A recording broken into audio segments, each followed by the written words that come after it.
Be be عائشہ صدیقہ رضی اللہ فرماتی ہیں جب رمضان کا مہینہ آتا سرکار کی سخاوت یوں ہوتی جیسے موسلا دار بارش ہوتی.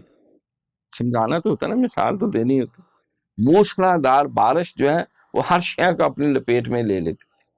بلکہ اس دفعہ ماہ رمضان میں مدینہ شریف میں، پچھلے سال بھی رمضان شریف میں وہاں اعتکاف میں اتنی بارش ہوئی کہ جل تھل جو ہے تیرنے والا ماحول ہو گیا.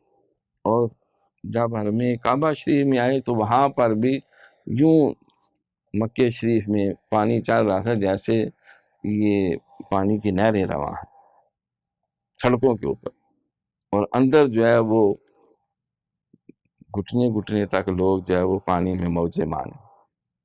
تو اس طرح وہ بارش سمجھایا جاتا ہے کہ سرکار اس طرح سخاوت فرماتے، فیض تقسیم ہوتا اور ظاہری باطنی برکات مخلوق تک پہنچائی جاتی.